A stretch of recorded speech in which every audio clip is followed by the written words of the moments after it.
السلام عليكم ورحمة الله وبركاته.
الحمد لله الحمد لله الذي بنعمته تتم الصالحات غافر الزلات مقيل العثرات الذي يقبل التوبة عن عباده ويعفو عن السيئات أشهد أن لا إله إلا الله وحده لا شريك له وأشهد أن محمدا عبده ورسوله أرسله بالهدى ودين الحق ليظهره على الدين كله ولو كره المشركون اللهم صل وسلم وبارك وكرم ومجد وعظم على سيدنا ومولانا محمد مفتاح باب رحمة الله عدد ما في علم الله صلاة وسلاما دائمين بدوام ملك الله وعلى آله وصحبه عدد كل ذرة ألف مرة أما بعد فيا عباد الله فإني أوصيكم ونفسي بتقوى الله وقد فاز المتقون يا أيها الناس اتقوا ربكم الذي خلقكم من نفس واحدة وخلق منها زوجها وبث منهما رجالا كثيرا ونساء واتقوا الله الذي تساءلون به والأرحام إن الله كان عليكم رقيبا Jamaah Jumat kaum muslimin rahimakumullah. Dengan rahmat Allah sempurnalah amal soleh kita. Dengan taufik dari Allah kita dapat mentaatinya. Kembali Allah menampakkan rasa cinta dan kasih-Nya kepada kita dengan dihadirkannya kita di salat Jum'ah berjamaah di majlis yang kita cintai, di masjid, rumah dari rumah Allah, tempat yang terbaik, tempat yang paling dicintai oleh Allah Subhanahu wa ta'ala. Ibadallah, setiap amal perbuatan yang kita lakukan, termasuk kehadirannya kita bersimpu di rumahnya sekarang, akan kembali kita dapatkan buahnya nanti saat kita pulang menghadap Allah Subhanahu wa ta'ala. Inna nahnu nuhyil mauta wa naktubu ma qaddamu wa atharahum. Sungguh kami akan menghidupkan orang yang sudah mati, dihidupkan kembali, dan akan kami catat, akan kami tulis dari apa yang telah mereka perbuat semasa hidup di alam dunia. Al-athar yang dimaksud dalam ayat ini, Ibnu Katsir menjelaskan dengan dua makna. Al-a'mal allati basyaruha, asar yang pertama adalah amal soleh yang langsung dilakukan oleh manusia tadi semasa hidup di dunia. Amal baik ataupun amal buruknya akan tertulis di sisi Allah Subhanahu wa ta'ala. Al-athar makna yang kedua, khutahum ila ta'ah awil maksiyah. Setiap langkah kakinya menuju ketaatan atau menuju kemaksiatan akan tercatat di sisi Allah Subhanahu wa ta'ala. Abu Salamah memohon izin untuk memindahkan rumahnya dekat masjid supaya mempermudah salat berjamaah di masjid. Rasul sallallahu alaihi wasallam bersabda, "Diyarakum tuktab atharukum Wahai Abu Salamah, tetaplah di rumah kamu yang jauh dari masjid, karena setiap bekas langkahmu menuju masjid akan dicatat pahala di sisi Allah Subhanahu wa taala. Di hadis yang lain Rasul bersabda, "Basyiril masya'ina fi dhulami ilal masajid binurit tam yaumal qiyamah." Beri kabar gembira bagi orang yang berjalan kaki di malam gulita menuju masjid untuk beribadah. Kabar gembiranya nanti akan diberi nur hitam, cahaya yang sempurna menerangi wajahnya, kanan kiri depan belakangnya penuh dengan cahaya di hari kiamat, hingga tak tersesat jalan untuk menuju surga Allah Subhanahu wa taala. Ibadallah, tidak ada yang hilang, tidak ada yang sia-sia. Semua akan tercatat dan terbayar di sisi Allah Subhanahu wa taala. Ma tuqaddimu li anfusikum min khairin tajiduhu indallah. Apa yang kalian kedepankan dari amal baik akan kalian dapatkan kembali di sisi Allah. Innallaha la yudi'u ajra man ahsana amala. Allah Subhanahu wa taala tidak akan mensia-siakan amalan dari setiap hamba yang pernah hidup di dunia. Termasuk perkumpulan kita di siang hari ini, satu tasbih yang dibaca, satu istighfar sekalipun yang terlafadzkan dari lisan ini, ada bayarannya di sisi Allah Subhanahu wa taala. Begitu juga apa yang terucap akan tertulis, ma yalfidu min qaulin illa ladaihi raqibun atid. Begitu juga apa yang didengar, apa yang tersimpan dalam hati dari penyakit hati dan semisalnya akan dipintai pertanggungjawabannya di sisi Allah. Innas sam'a wal basara wal fuada kullu ulaika kana anhu mas'ula. Ibadallah, sekarang kita berada di bulan yang mana di dalamnya diproklamasikan, diumumkannya hari kemerdekaan negara yang kita cintai, dari negara Kesatuan Republik Indonesia ini. Sungguh para pahlawan telah banyak mengorbankan dan memberikan banyak hal untuk kemerdekaan ini. Harta bahkan nyawa disuguhkan, dikorbankan demi meraih kemerdekaan yang dirasakan oleh anak cucunya di masa depan. Ibadallah, kini jasad mereka dikubur di dalam tanah, dan mereka akan mendapatkan dari semua apa yang telah mereka korbankan dan mereka lakukan dari amal soleh. Yang tersisa adalah kita yang masih hidup dan berada di atas tanah, mensyukuri kemerdekaan yang dikaruniakan oleh Allah Subhanahu wa taala.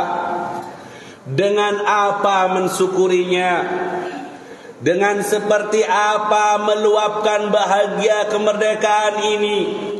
Tentunya dengan sesuatu yang mendatangkan ridha dari Allah, agar semakin diberkahi negara kita ini, bukan dengan sesuatu yang mengundang murka Allah Subhanahu wa taala, dari maksiat dan perbuatan dosa yang diadakan dari beragam acara di banyak perkumpulan di malam masyarakat kita.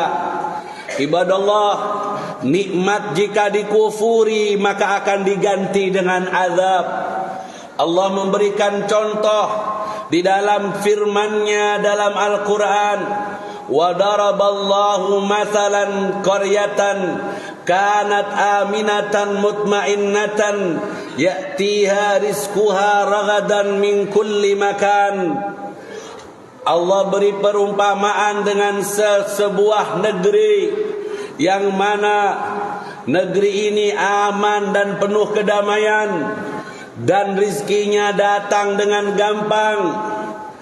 Dari segala penjuru didatangkan itu rizki. Fakafarat bi'an'umillah, tapi sayang penduduknya mengkufuri nikmat ketenangan dan kedamaian itu. Penduduknya mengkufuri nikmat, dibuatlah acara maksiat untuk mensyukuri kemerdekaan. Fakafarat bi'an'umillah, karena kufur nikmat, ngundang murka Allah. Akhirnya fa'adzaqahallahu libasal ju'i wal khauf.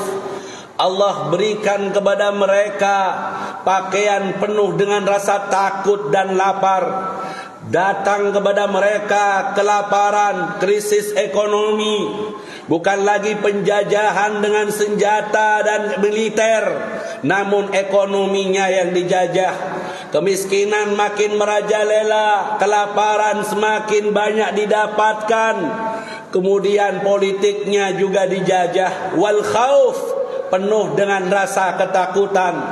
Tidak ada lagi kewibawaan, tidak lagi bermartabat karena terikat dengan banyak hutang dan tanggungan. Masyarakatnya penuh dengan ketakutan, yang kaya makin kaya, yang miskin makin miskin. Allah kirimkan rasa lapar dan rasa takut itu. Kenapa demikian? Bima kanu yasnaun. Semua itu ulah dari perbuatan mereka yang tak mau mensyukuri sesuai dengan aturan Allah Subhanahu wa taala. Silahkan kita berbahagia dengan kemerdekaan ini, membuat lomba ini dan lomba itu dari setiap lingkungan kita. Namun ingat, ada norma-norma agama yang kita semuanya menganutnya. Di sila pertama Pancasila, ketuhanan yang Maha Esa. Kita ini adalah negeri yang bertuhan. Kita ini adalah negeri yang menyembah Tuhan yang Maha Esa, yaitu Allah. Dan Allah punya aturan bagaimana cara meluapkan kebahagiaan dan mensyukuri nikmatnya dengan hal yang diridhoi oleh Allah Subhanahu wa taala. Tak perlu untuk mengundang tawa dan bahagia melalui cara-cara yang dimurkai oleh Allah. Dengan cara yang mendatangkan murka Allah. Itu orang laki berdandan seperti perempuan, kemudian jalan di jalan raya jadi bahan ketertawaan. Laki-laki yang menyerupai perempuan dilaknat oleh Allah di dalam hadis. Pakaiannya menyerupai dan leguk tubuhnya diserupai, dilaknat oleh Allah. Wanita yang keluar rumah mengumbar aurat, berdandan berlebihan, memakai pakaian yang ketat, juga mendatangkan murka Allah. Bukan syukur nikmat, namun kufur nikmat jika demikian kejadiannya. Maka dari itu pesan khutbah Jumat yang berkah ini, saya ingatkan kepada semua jamaah Jumat rahimakumullah, qu anfusakum wa ahlikum nara. Jagalah kalian punya keluarga dari api neraka Allah. Jangan dibiarkan ikut hal-hal yang mendatangkan murka Allah.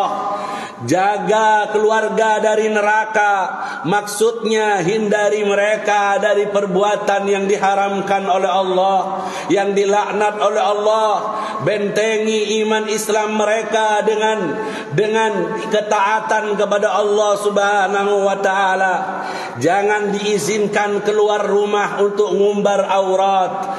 Jangan diizinkan untuk ikut serta dalam hal-hal yang mendatangkan murka Allah Subhanahu wa taala. Kita semuanya tahu benar apa yang dijanjikan oleh Allah. Kapan sebuah kampung, sebuah negeri akan diberkahi oleh Allah.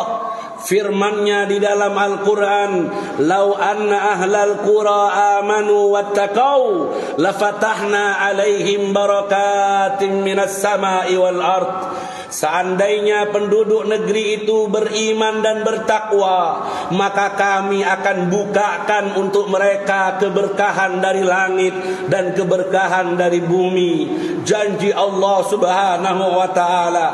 Iman dan takwa mendatangkan keberkahan untuk kita semua.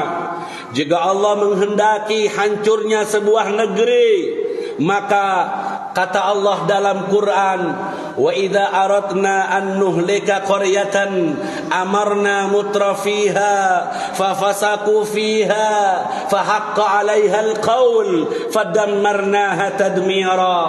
Ketika kami ingin menghancurkan sebuah negeri, maka akan kami perintahkan masyarakatnya untuk taat kepada Allah. Namun fafasaku fiha, mereka berbuat fasik, berbuat dosa terang-terangan, malah dijadikan dosa sebagai bahan lelucon dan ketawa-ketawa bagi setiap orang.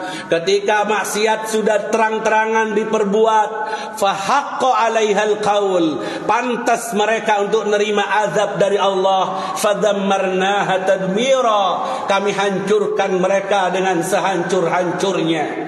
Hancurnya negeri tidak harus dengan datangnya tsunami. Hancurnya negeri tidak harus dengan hancurnya meletusnya gunung atau banjir bandang yang banyak mendatangkan korban. Tapi hancurnya sebuah negeri ketika dicabut keberkahannya oleh Allah Subhanahu wa taala. Keberkahan dari rezekinya dicabut, sehingga setiap dari manusia yang ada selalu tamak dan kurang, dan akan disiksa dengan keinginannya untuk menumpuk harta, menghalalkan segala cara, hingga terjadi banyak kezaliman di mana-mana, menzalimi yang lemah di antara mereka dan tak peduli dengan sesama dari yang lemah di antaranya. Oleh karena itu ibadallah, mari kita semuanya pulang dari Jumat yang berkah ini untuk membuat sebuah tekad, sebuah niat yang kuat untuk menjaga diri kita dan keluarga dari api neraka Allah Subhanahu wa taala. Syukuri nikmat kemerdekaan dengan banyak bertasbih, banyak berzikir, banyak bersolawat. Syukuri kemerdekaan dengan sedekah, berbagi dengan sesama, berbahagia dengan sesama sesuai dengan yang diatur oleh Allah dan Rasulnya, bukan dengan banyak mendatangkan maksiat, dosa-dosa yang mendatangkan murka dari Allah Subhanahu wa taala. Semoga Allah Subhanahu wa taala menjaga negeri kesatuan Republik Indonesia. Semoga Allah berkahi negeri yang kita cintai ini. Allah jaga kita dan masyarakat semuanya dari perbuatan dosa. Allah buka untuk kita pintu rezeki yang halal, umur yang barokah, dan menjadi orang yang husnul khatimah. Ketika meninggalkan dunia, semoga husnul khatimah. Juga untuk ibu dan bapak kita, orang tua kita, keluarga dan anak cucu semua, menjadi orang yang diselamatkan oleh Allah di dunia dan di akhirat. Yang sakit di antara kita dan umat Islam disembuhkan oleh Allah. Yang menghadapi masalah tak kunjung usai, semoga dapat pertolongan Allah. Pulang dari Jumat dapat kabar gembira yang menenangkan hati dan membawa bahagia. Dan semoga kita semuanya menjadi ahli sorga, kembali bertetangga di sorganya Allah. Tak ada yang dimasukkan dalam nerakanya, masuk sorga tanpa azab, tanpa fitnah, tanpa hisab. Rabbana atina fid dunya hasanah wa fil akhirati hasanah wa qina adzaban nar. Ibadallah, inna ahsanal kalam kalamullahil malikil allam, wallahu subhanahu wa ta'ala yaqul wa biqawlihi yahtadil muhtadun wa idza quri'al qur'an fastami'u lahu wa ansitu la'allakum turhamun. A'udzu billahi minasy syaithanir rajim. Bismillahirrahmanirrahim. Idza jaa nasrullahi wal fath wa ra'aitan nasa yadkhuluna fi dinillahi afwaja fasabbih bihamdi rabbika wastaghfirhu إنه كان توابا. بارك الله لي ولكم في القرآن العظيم ونفعني وإياكم بما فيه من الآيات وذكر الحكيم. إنه تعالى جواد كريم رؤوف رحيم. اللهم صل وسلم على سيدنا محمد وعلى آل سيدنا محمد.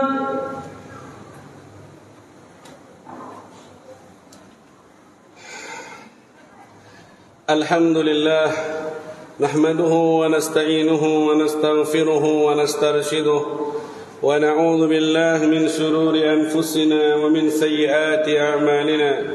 من يهده الله فلا مضل له ومن يضلل فلن تجد له وليا مرشدا.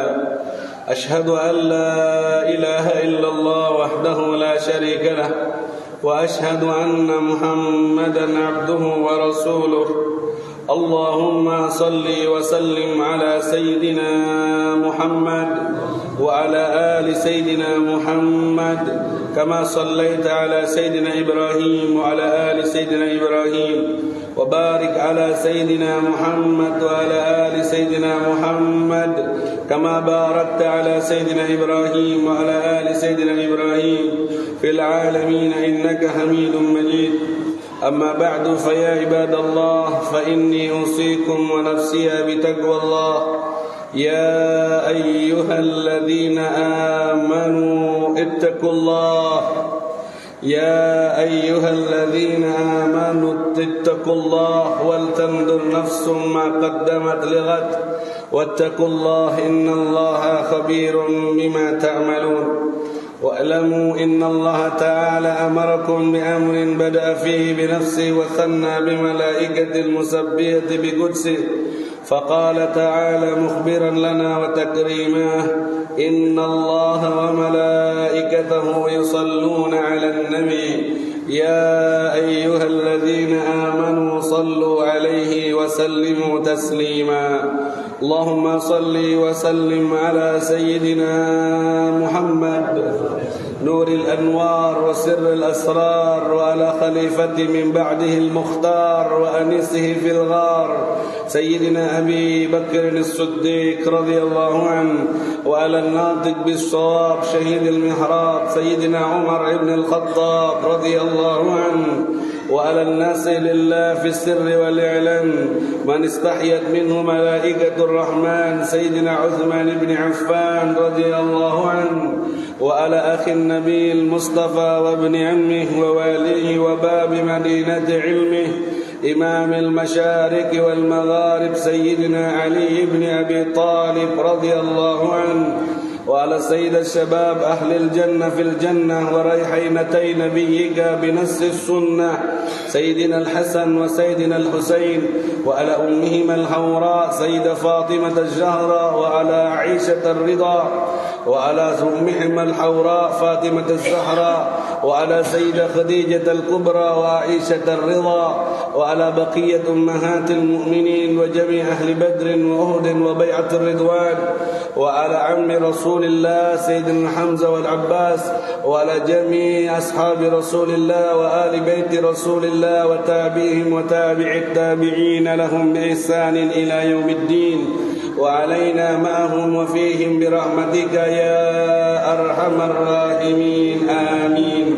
اللهم أعز الإسلام والمسلمين اللهم أذل الشرك والمشركين اللهم أعلي كلمة الإسلام والمسلمين اللهم دمر أعداء الدين اللهم الطف بنا والمسلمين اللهم احفظنا والمسلمين اللهم فرج عنا والمسلمين اللهم اشف مرضانا والمسلمين اللهم الطف بنا والمسلمين اللهم اصرف عنا وعن جميع المسلمين الأذى والغلا والبلاء والقحط والظلم والربا والزنا والزلازل والفتن ما ظهر منها وما بطن عاجلا غير آجل في خير ولطف وعافية برحمتك يا أرحم الراحمين. ربنا حسنة وفي الآخرة حسنة وقنا عذاب النار. عباد الله إن الله يأمر بالعدل والإحسان وإيتاء ذي القربى وينهى عن الفحشاء والمنكر والبغي يعظكم لعلكم تذكرون فاذكروا الله العظيم يذكركم واشكروه على نعمه يزدكم ولذكر الله أكبر والله يعلم ما تصنعون.